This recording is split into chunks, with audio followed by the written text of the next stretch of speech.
or biglou.com. Sponsored by Term Provider.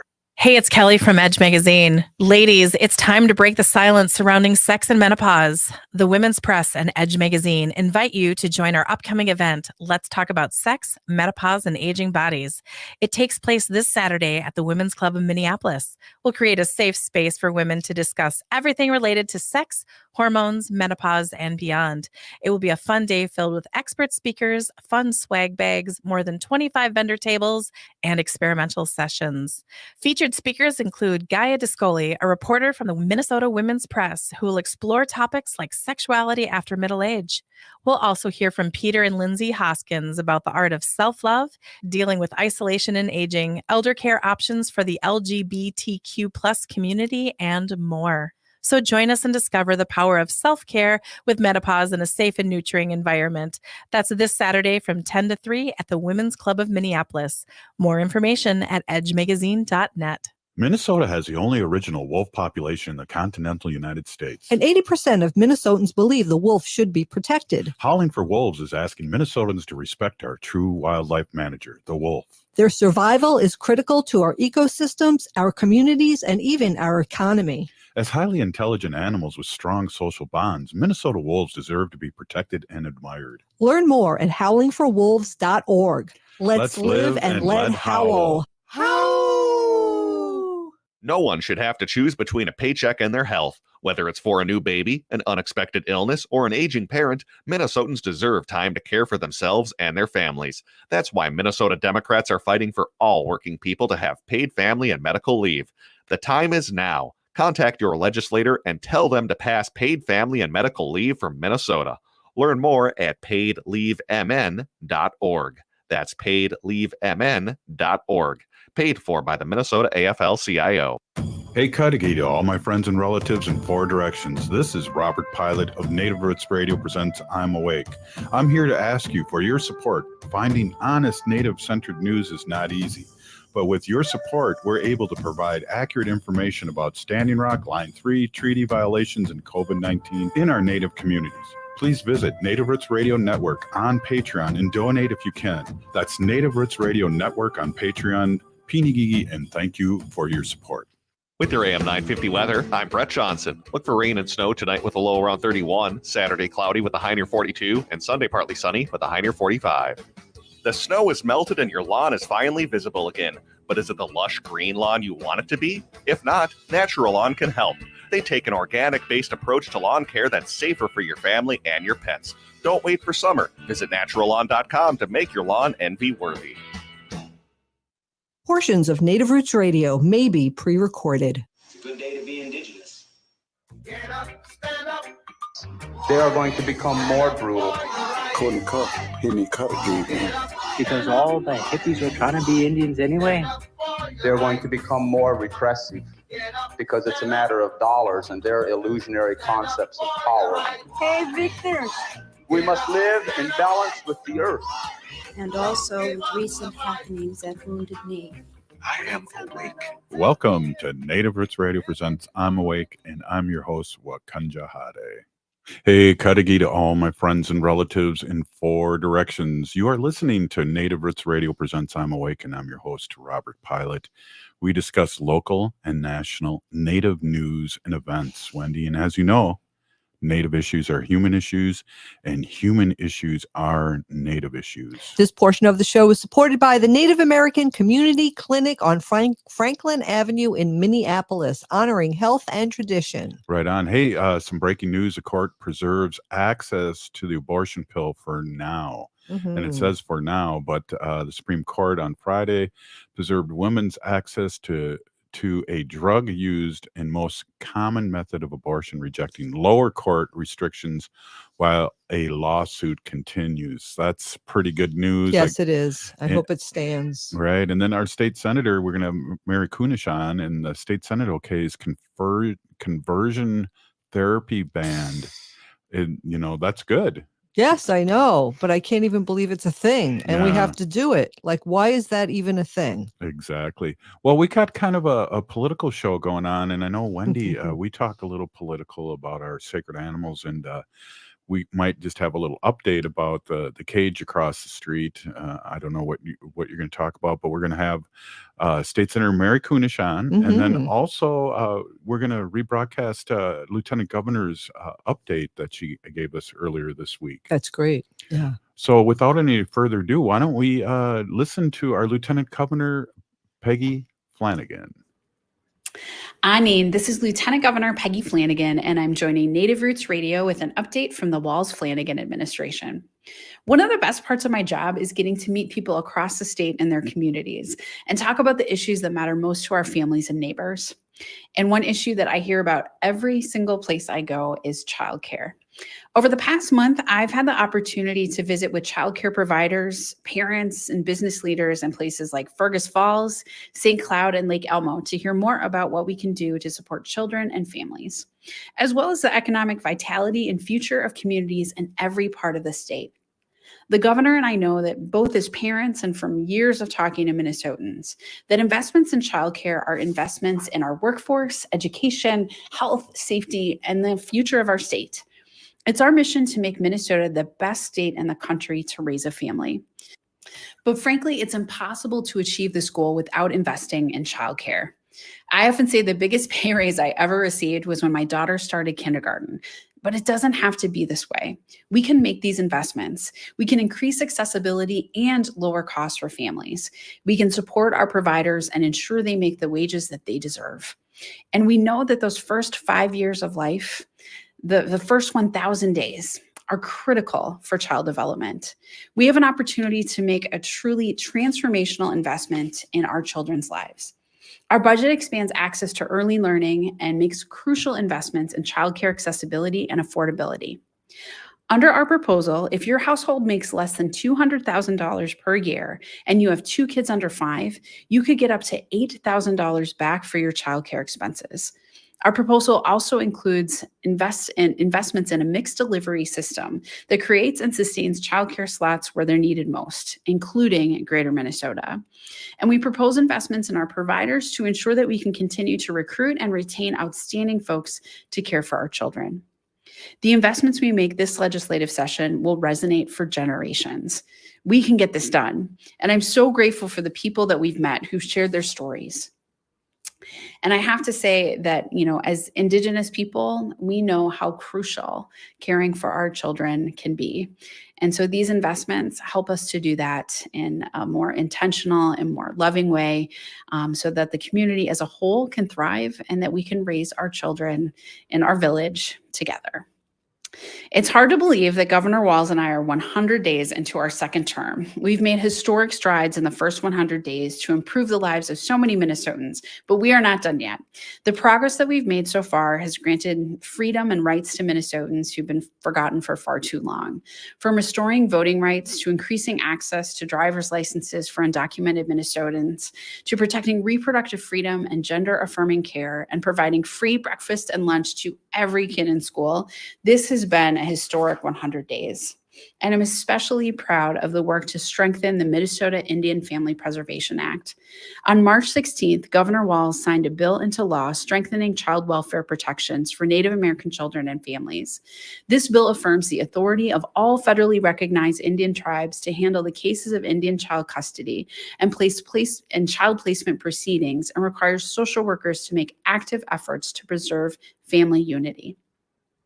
Through the Minnesota Indian Family Preservation Act, our children's rights and access to their own culture, language, and identity and family will have another layer of protection beyond the federal Indian Child Welfare Act here in Minnesota.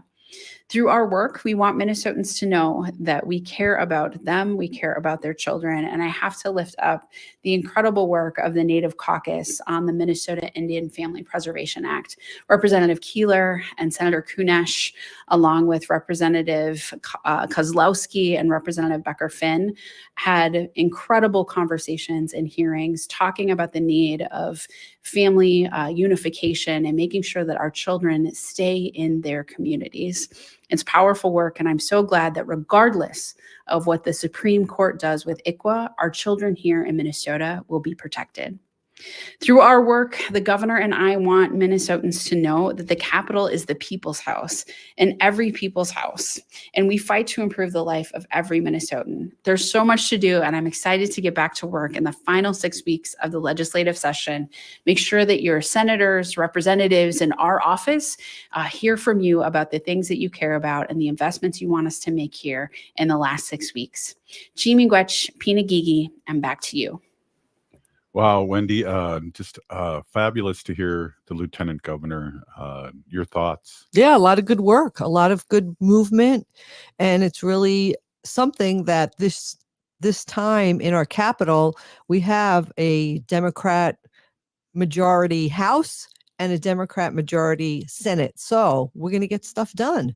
There's not going to be all these roadblocks in the way in getting this important work done. So I'm excited. As the Gen Zer, Zoe, are you excited? Yeah, definitely. I think the American Indian Family Preservation Act, I was just so happy to see that go through because, it was being really threatened in this country. And so it just feels good knowing that in Minnesota we have some extra protection, and especially when it comes to like reproductive justice too.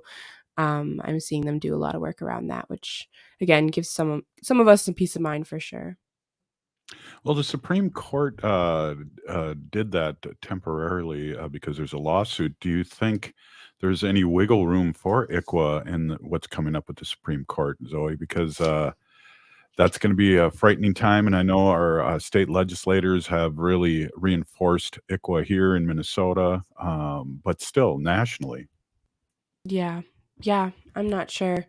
I guess I to keep up a little more with national politics. I've been so local based lately just because there is so much going on in Minnesota. Oh, and there's actually an update on the speaking of local stuff, there's an update on the demolish the demo project or the roof depot station. So they actually, and it's good news. I'm trying to pull it up right now. It's just so I can word it right, but I can also talk about it in the next section if I don't find it in time. But basically, I'm pretty sure. Oh, sorry. Go ahead, Robert. Do you know about this? Yeah, we're going to have Rachel on Monday, I do believe. And one of the things that's exciting is that they're going to be selling that property is what I heard. Yes, and that's what excites us, as long as we have some do-re-mi to buy that and turn it into what the community wants. That's sounding exciting, and there's room for that and room for some kind of nice place there, as opposed to exhaust-filled ruckus of nasty stuff. So hey, we have State Senator Mary Kunesh on next, Wendy. Awesome. And stay with us. You're listening to Native Roots Radio presents I'm Awake. Unwanted sexting or photos, inappropriate jokes, even tickling or wrestling can feel like a violation. Catcalling, cornering, or groping, getting them drunk or high for sex, recording sexual acts without permission, hurting someone because of their sexual orientation, raping a family member, a child, a date, a friend, a stranger. Purchasing a human being for sex. You make the choice every single time. Sexual violence is many things. Make a choice. Do not do it. Sponsored by the Minnesota Indian Women's Sexual Assault Coalition. Hey, Ogama, I've been hearing a lot about this term, climate justice. What is that? Climate justice is recognizing that the negative impacts of climate change don't affect all people equally. It also means transitioning from a fossil fuel-based economy to a more sustainable future. MN350 is one of the groups that's pushing for this transition to protect our futures. You can even get involved too. That's great, especially since I'm concerned about pipeline projects like Line 3. How can I help MN350? Just find them on Facebook or visit mn350.org. A lot has changed since 2020. Metro Transit wants to hear from you to help build a network that best serves the Metro's needs for the next 5 years. Help us grow the right way as more resources, like more drivers, become available. Learn more, fill out an online survey, and find out about upcoming meetings in your neighborhood at metrotransit.org/network-now. metrotransit.org/network-now. J&S Bean Factory is a native-owned, community-supported, cozy, artsy coffee shop which offers roasted on-site beans, live music, and baked goods. Relax in the beautiful outside patio. City Pages writes, voted top 10 coffee shops. Tucked into a quiet corner of St. Paul's Highland Park neighborhood, this coffee shop roasts beans on-site from the best coffee-growing countries in the world. Located at 1518 Randolph Avenue, St. Paul. The good stuff.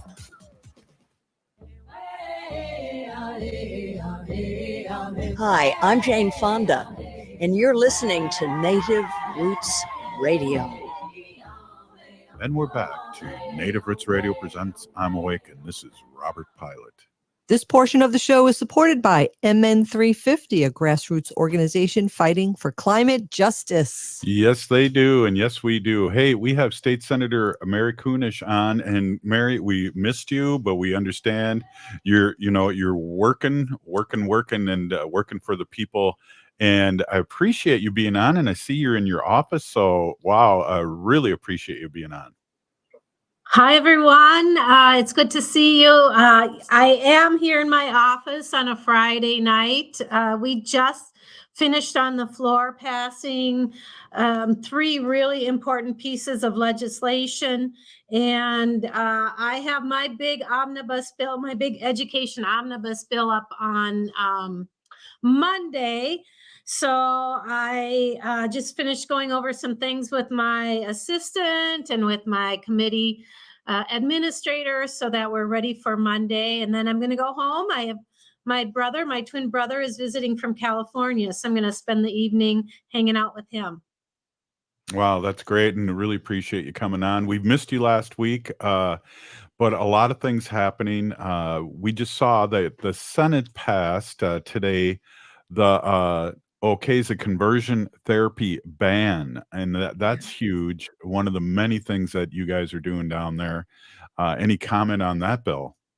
Absolutely. This is a bill that Senator Dibble authored and is the champion of. He was the senator that passed gay marriage. You know, how many years ago? Was it 10 years, 11 or 12 years ago? And so he has not stopped championing the gay rights and making sure that everybody has an opportunity to live the life that they choose, to be the people that they are. And part of that is, especially for our youth, is the conversion therapy, the force, like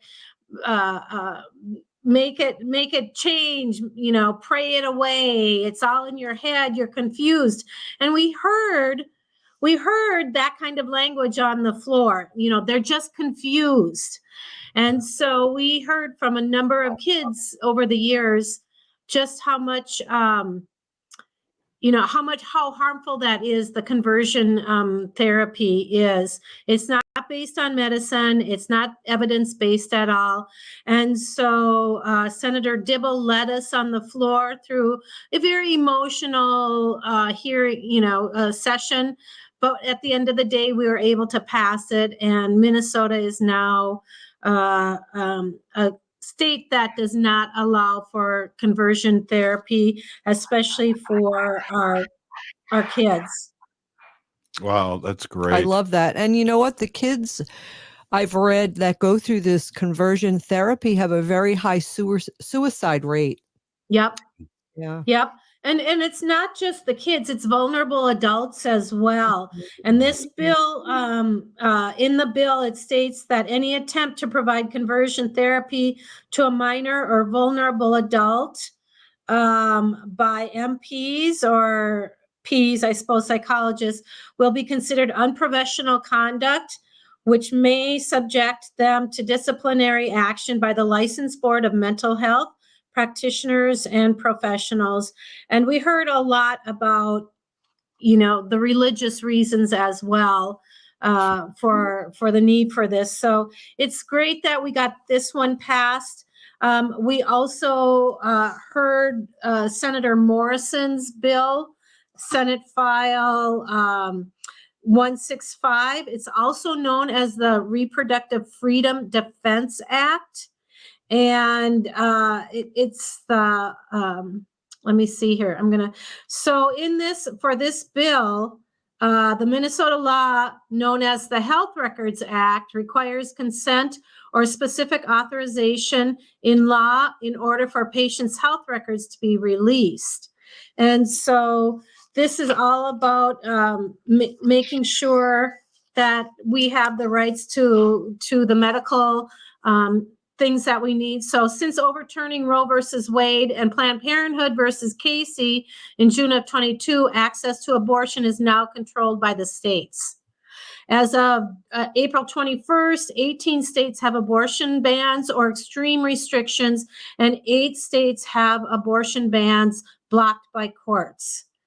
So what this bill aims to do is to make sure that we are able to access abortion, and we are basically a sanctuary for that.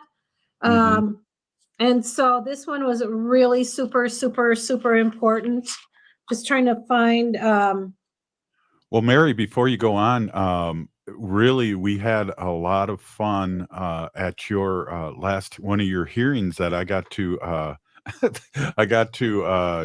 testify. It was great sitting next to you, and that was fun, and it was a little weird at times, but we put some tobacco out for you every day because you said that was a light show compared to some of the stuff you deal with. Right. We were in the hearing to ban recreational wolf hunting. Wolf are on the endangered species from the federal level, and that's still the case. And Senator Wiesenberg from up north asked you like a really weird question. Like you were talking about the wolves being endangered, and then he came up with, so would you say that, I would connect that to abortion? Babies are, abortion and protected species, basically. And what did you say? I said, well, he said, when I think of saving the wolves, I think of saving babies. So you must be against abortion. That's what popped into my mind. That's what he said. And then I said, what pops into my mind is when you're talking about guns and killing stuff is school shootings. I couldn't hold back. Sorry about that. No. That was perfect. Absolutely perfect. So that's what, the kind of stuff that we hear here at the Capitol. And apparently there is this whole movement across the nation to connect wolf hunting or banning wolves, recognizing wolves as protected species. They're using that premise to push back against abortion, saying unborn children are a protected species or endangered species, therefore they should have those federal protections. And there's been legislation like that in the nation. And so I didn't know what he was talking about, and I had to go back and figure out what it was. Well, I was watching this, and I don't want to get deep into this, but I was watching this, and I was one of the 6th or 7th people to testify. And he was asking people if they were biologists. He was very, he wouldn't ask a question, Wendy. He would make a 3-minute statement. Yeah. He was ridiculous. Honestly, he really was. Yeah. So bless you, Mary, for dealing with that on a daily basis. Just really makes me think about the people who vote someone like him in. Like, what is there? Do they know, or do they know that he's doing? Way? I'm going to say this on the air also. No. I read that he has been quoted calling 911 about a gay, when they dress up. I can't think of the word right now. When they dress as women. Those shows. Drag queens? drag queens. Yes, he's called 911 about drag queen shows. And up north, I don't know if they're up north Jeez. or maybe in the cities while he's down here, and he sees them happening. Downtown Minneapolis has a couple of, bars, the Saloon, and a couple of other ones that have drag queen shows and things like that. He was quoted saying that he has called 911 on these shows. Wow. And then one last thing too, Mary, before we move on to Yeah, what you let's want to talk talk about about. something I just want to else. say that it was funny how the other senator over there was talking about his family in the 1870s and that wolves are coming to attack them, but their house, they didn't have doors on. And I was really like going, well, put a door on your house. It's just like, is this what they're grabbing at straws on a lot of these things. Well, I think the gentleman you're referring to is Senator Green, and Senator Green actually is an enrolled member of I think it's White Earth Nation. That's what they were talking. I don't know. Did the settlers not have doors on their houses, and therefore had to protect themselves from the animals in the night that are looking for warmth and protection too, but are also a threat to them? So it's interesting. I served with Senator Green in the House, and I never really heard him talk about his Native ancestry or his connection to being a tribal member. It was mostly we Native women legislators that brought up the issues. I'm a Democrat, he's a Republican, so I don't know, all those 4 years, and he never said a peep about it, of being a enrolled member. But Well, State it's Senator, you can just remember that Custer had scouts. I just wanted to say that. That's right. Sorry about interrupting you. No, that's all right. So anyways, it's been a really busy week. And we have been getting our omnibus bills heard. Those are the omnibus finance bills. Those are the big bills that contain the little ones. I have mine up on Monday morning, and the Education Policy Committee has that up on Monday morning. So I've got a lot of homework to work on this weekend. Wow. Well, you're going to do a great job as always, Mary. So Thank you. we have much faith in you, and you are very, very capable beyond. So they're talking about State Senator ending the session on time for the first time in a very, very, very, very long time. We're hoping to. I heard today that the governor wants us to have, so after we hear all these omnibus bills, then we have to go to conference, and that's where the House gets together with the Senate and the governor's offices, and we all three sit down and put all our bills together into one bill.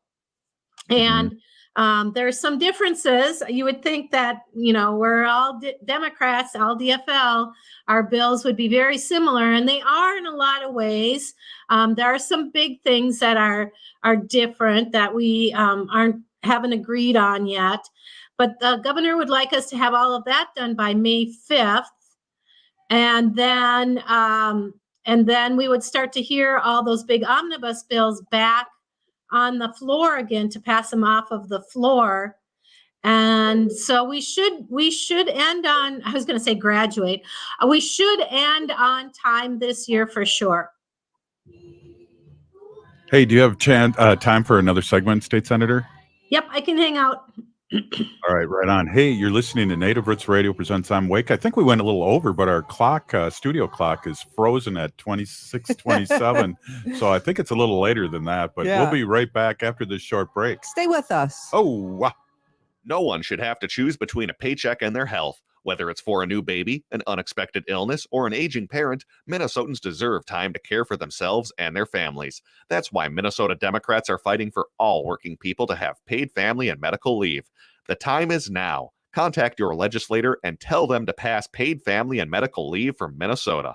Learn more at paidleavemn.org. That's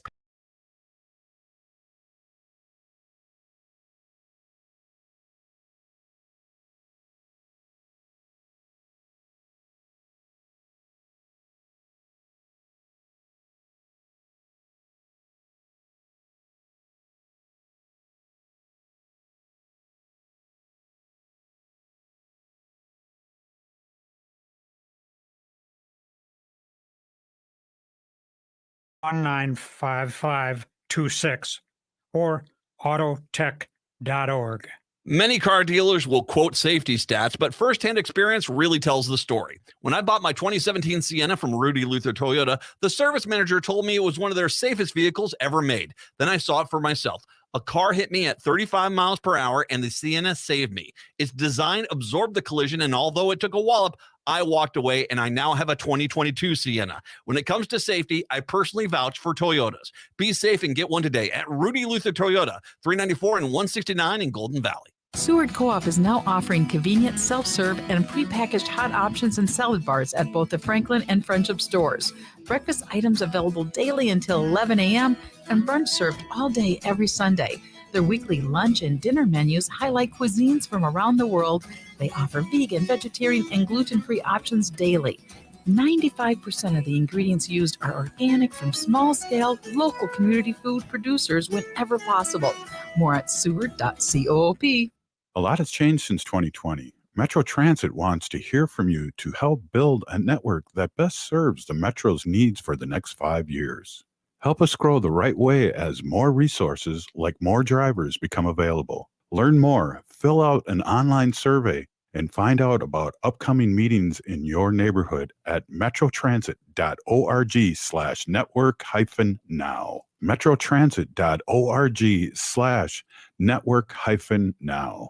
Hi, I'm Scott Shambot from Shambot Family Dentistry. We're the fear-free, shame-free dental office. We know dental anxiety and dental phobia are real. We'll take the time to get to know you and give you what you need to be comfortable at all times. We offer free nitrous oxide laughing gas and have high-tech options to help you feel calm and relaxed during your appointments. We'll help you get through every appointment in the most pain-free way possible. If you're having a dental emergency, we'll try and get you in the same day you call because we don't like to see anyone in pain. As my daughter Rachel says, if you don't see my dad, please see another dentist. Take care of your teeth because they're the only ones you get. This is Chad, owner of AM 950.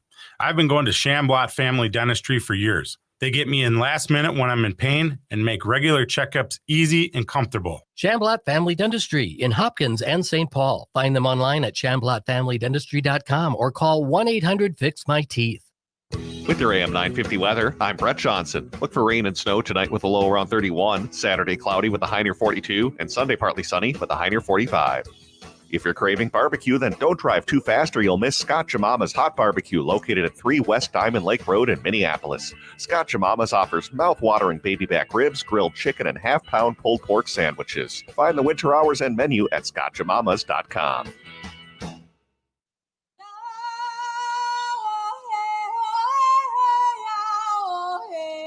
This is Leonard Peltier.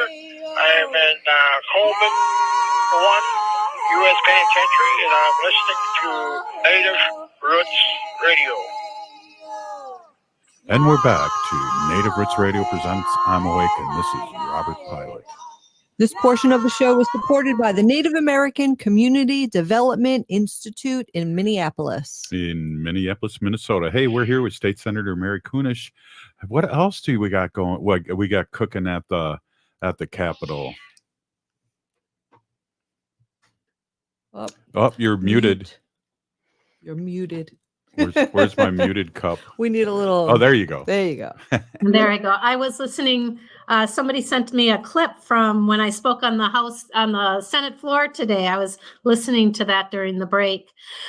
We have another week filled with more of our omnibus bills that we'll be hearing. I was telling you a little bit about the trans refuge bill, which is so important because it really works to create that safe harbor for our transgender people. Most importantly, our transgender kids and those that come to Minnesota for the protections. That was the last bill that we heard today. That was Senator Mayquade's bill. And it was, if you are able to get back to look onto our Senate website here in Minnesota and go to the floor sessions, there's the recording there.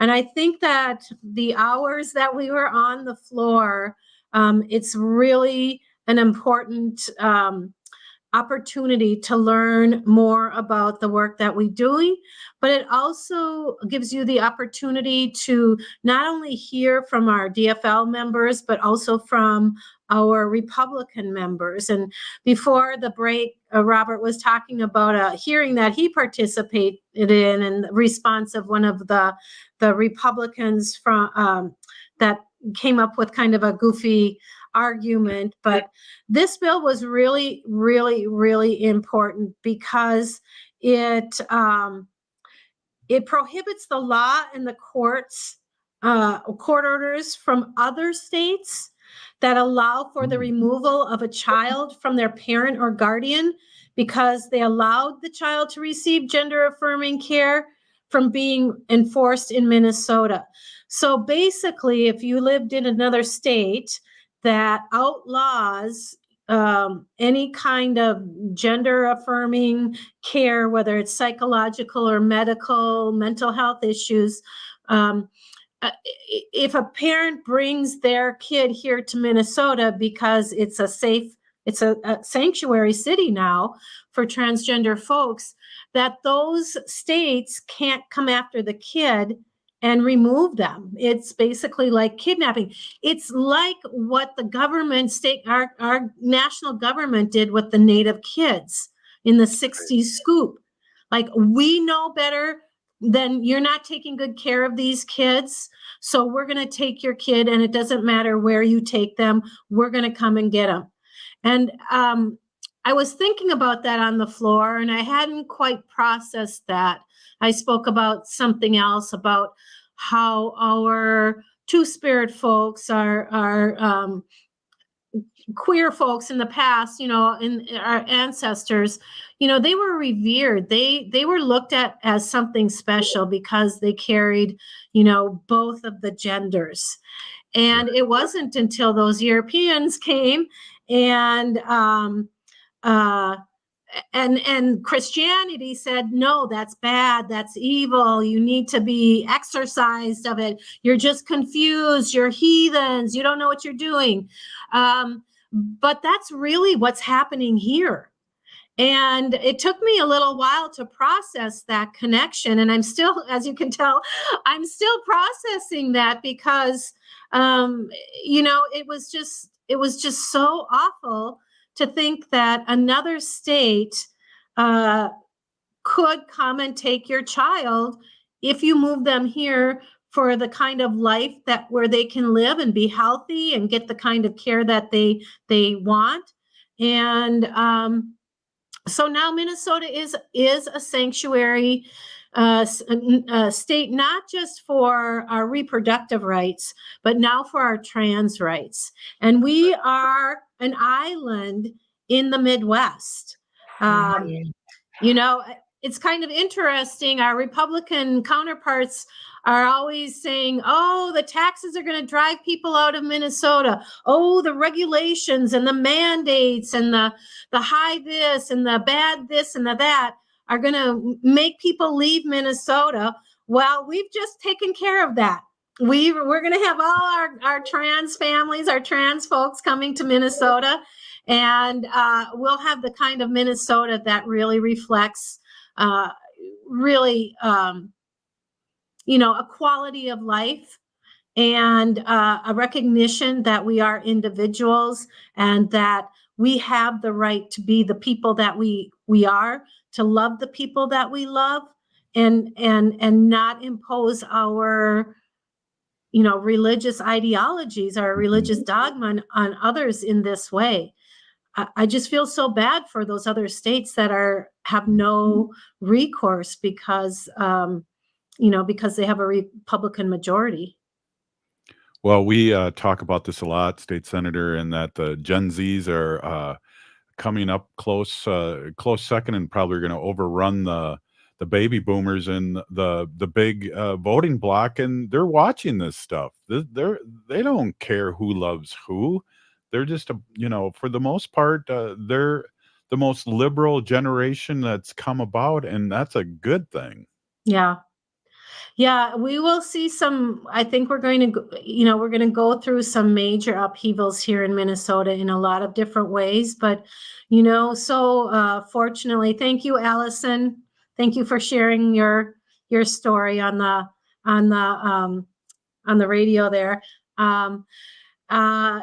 Allison says, as a trans woman who spent decades closeted, I'm so grateful that this bill was passed. It's so important for our trans youth. And Robert, you were a teacher. I was a teacher. We had kids that were beginning to just figure out who they are and how they identify.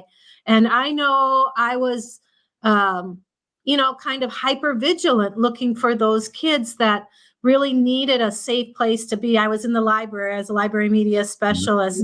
Alice Bowron says, my daughter now will have a trans couple fleeing the horrific laws in Missouri, now living with her in her home in North Minneapolis. Mhm. So it's, we're going to see that mass migration to the north again, like Senator Kupik, or was it Senator Kupik or Senator Swadzinski said, like the Black slaves, when they escaped the imprisonment, slavery, it was follow the North Star.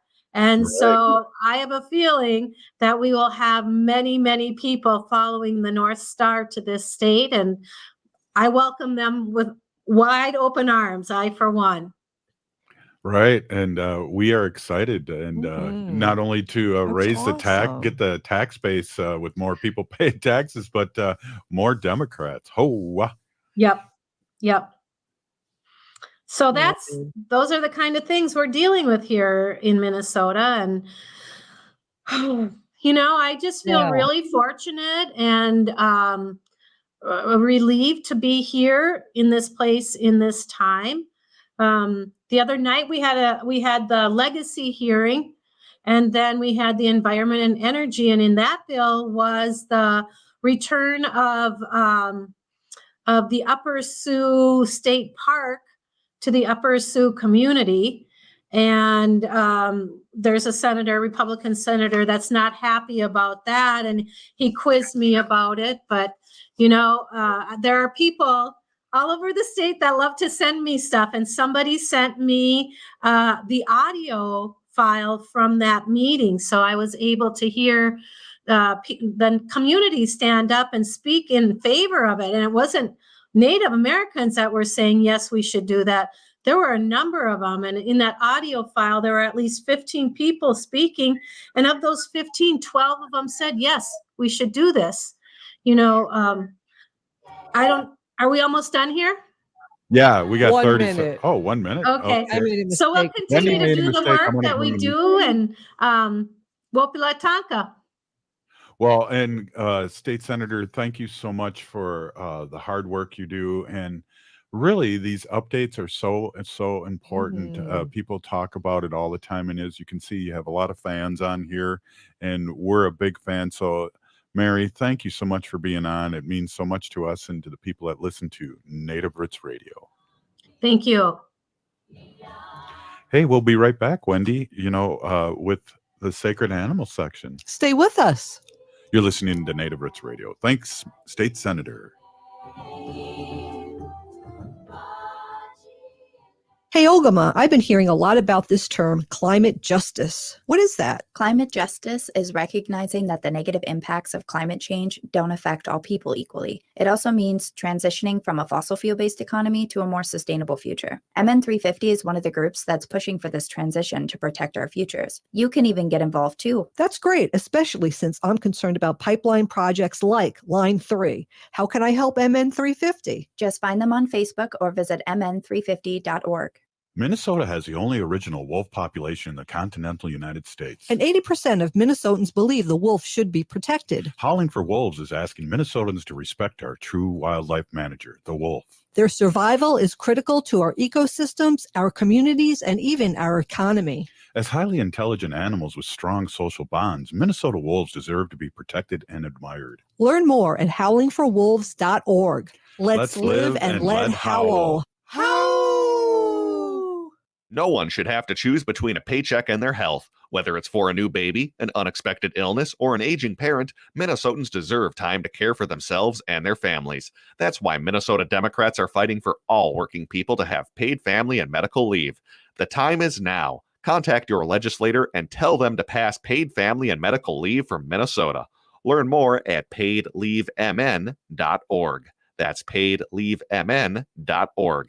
Paid for by the Minnesota AFL-CIO. Your Blue Line Extension project wants to hear from you. We are working on extending the Blue Line light rail into North Minneapolis, Robbinsdale, Crystal, and Brooklyn Park and connecting it to our growing transit system. Tell us about your neighborhood, your business, your family, and what you need from your Blue Line. Learn more and share more of your story at yourblueline.org. That's yourblueline.org.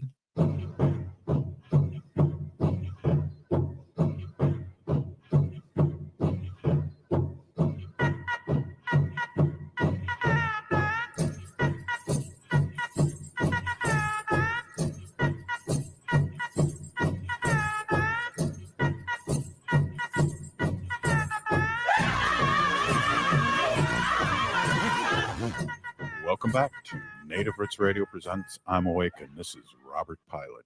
This portion of the show is supported by Howling for Wolves, protecting wolves for future generations.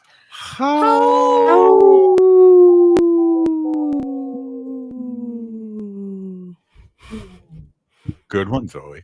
Hey, I want to introduce my awesome and beautiful wife, Wendy. Wendy's been an animal advocate for many, many years, and I can't wait to hear what you got going tonight. Also, maybe give our listening audience a little update on our squirrels. Yes. Welcome. Yes, thank you. Hey, everybody. My name is Hanaji Hihani. That means cares for them. I was given that name by my Dega Curtis. Curtis goes by Mashke Hanajinga, which means walks on white clouds. I'm a humane policy volunteer leader for the Humane Society of the United States, and I work on animal issues at the local and state level. It's always my pleasure to do that. And it was, you were named in the Ho-Chunk, the sacred voice, that was your name given to you. I love that. Oh, yeah, that's awesome. Yeah, so I'm going to give an update about the squirrel situation. If you were listening in, we were having a neighbor here, not the next door neighbor right next to us, but a house next to that one. It was having squirrels trapped by a company to get rid of them. And we witnessed squirrels entering the trap, being trapped, and then dying a slow death. So Robert and I had witnessed that, and we really got upset about it. Robert went over and talked to the neighbor. I went over and kind of harassed the technician with the dead squirrel. I've made phone calls to the company, and we don't see any traps there for the last 2 days. Now, we don't know if the problem is solved and the hole in the roof or wherever that was is sealed up and there's no more squirrels going in. We don't know if their traps are up there. They just move them out of our view. We don't know that. I'm going to give them a call on Monday to see if they would give me any information if the project has ended or not. But, we really just talked about how inhumane that is, and that if you look up or Google relocating squirrels, Mm. there's article after article after article stating how it is inhumane, because 97% of squirrels that are relocated, even with the best intentions, die shortly after because of food supply, territory, room in the trees. Usually there's only 1 or 2 squirrels to a tree. So the squirrels don't have any time to go figure things out where they are. And by the time they do, they starve and they die. Wow. So yeah. So we'll see. We'll see what happens. We encourage people who have a critter problem in their house to, make lots of noise in the house, leave a radio on in that particular room that's really loud. The animals aren't going to stay there if there's a lot of disturbance and noise, bang on the walls. If they play rap music, I think that would. Yeah, definitely get 'em play away. some rap music. They'll definitely leave. I know I would. If I heard rap music, I'd be gone. But Hey, yeah. We were So- down at the river today too, Wen, and Yeah. my goodness. Mississippi River in St. Paul, and it's really very high. The highest I've ever seen it. I've been here for 23 years, Fast and moving. I have seen floods. Right. I wonder how Stillwater's doing in the St. Croix, because they did have those big man-made dikes Right. came in, and they put sand and all that. But I wonder how that's going. Maybe tomorrow we'll take a ride down there just to check it out. Right on. Yeah. So I have a little bit of an update on Murphy. I was talking about Murphy, who's the eagle. Yeah. Yeah. So Murphy lives at the World Bird Sanctuary in St. Louis, Missouri. He's been there most of his life. He is can't fly. So he's had some type of injury and he can't fly, and he spent most of his life there. And he's never had a mate, which is kind of sad. But this year, the spring season kind of got him his juices going, and he found a rock which he thought was an egg, and he was very nurturing to this rock and incubating the rock. So he built like a makeshift nest, and he put the rock in there, and he was sitting on the rock and incubating it and turning it and just really protecting it against the other eagles that are there. So it was really kind of cute and sad at the same time. Mm-hmm. But what happened was a bird's nest, an eagle's nest was destroyed, and an eaglet was found. They were figuring, well, let's see if this will work. We're going to bring the eaglet to Murphy and see if Murphy will take to him. So they kind of did it really slow to make sure that, Murphy wasn't going to bite his head off. And they are bonding, and they're doing really great. So I have a little bit of an update here. This is from World Bird Sanctuary in St. Louis, Missouri, and you could go on their site and check it out. They have tons of pictures of Murphy and the eaglet, which is adorable. And this is what they wrote from today. Our eaglet is growing fast as eaglets do. In the wild, they need to grow up, fledge, learn how to fly, and learn how to find food all before the winter sets in. So they have the short summer to do that. Contrary. What is Contrary? Contrary? Sure. Contrary to popular belief, parent eagles, and I didn't know this, listen to this, parent eagles do not teach eaglets how to fly or how to hunt. In fact, bald eagles will always scavenge before expending the energy to actually hunt. They will always take the easy route. So they'll find roadkill. They'll find already another dead animal that somebody else killed before they have to hunt. Whoa, when they're older, we know better I than that. didn't We've know seen that. the squirrel getting taken up by a eagle right on the street. We and saw were, that with our very own eyes. I was what? horrified.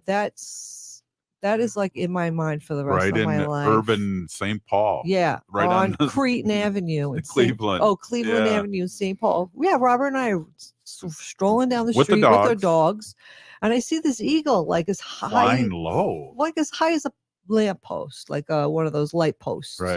And I was like, oh my God, Robert, look at that eagle. It's so close. All of a sudden, it comes down, picks up a squirrel, Turns around. and turns around and flies away with the squirrel. Flies right back at us. The poor squirrel, you could see it like, Oh, okay. oh my God. Anyway. Okay. So here we go. So this is what the sanctuary is saying. If you live near an area that ever has a high concentration of bald eagles at any point in the year, like we have here in the Mississippi at the locks and dams in January, you have seen eagles getting the food from each other, right? And fighting for the food. One fish can change talons more than 6 times before the winter finally eats it. I don't know what that means. One fish can change talons more than 6 times before a winner finally eats it. So I guess they're fighting over the fish. Okay, so when it comes to flying, the parent eagles will coax the fledglings away from the nest, but from there on, it's all them. It's up to the fledgling. Gathering up the courage to take the first flight is probably difficult, but what's more difficult is learning to land. Landing takes a lot more control and accuracy and requires a lot of practice. So when it comes time, what they're going to do there, since Murphy can't fly, what they do is they put up these little hops, little things, so that they'll put the eagle on a little bit of higher wood and a little bit higher and a little bit higher until it gets up to 200 feet. And then what they're going to do is encourage him to fly off into the wilderness. It's going to be something to see. Yeah, I'm sure they'll keep up and with posts, and I'll let you know. We love the eagles. I see eagles. I see eagles when they're not even eagles. I go, is that an eagle? And then, wow. Yeah, because they don't get their white head till they're 5 years old. Right. Yeah, so they're kind of like a black or brown color. So they don't look like eagles, but we recognize them now. Hey, I want to thank Zoe, State Senator Mary Kunesh, and of course, my lovely wife, Wendy. If you're listening to the show, you're a part of the resistance. We're still here. We are the 7th generation. Free Leonard Peltier. Now. On Saturday, April 29th from 11 a.m. to 2 p.m., join Seward Co-op for their 22nd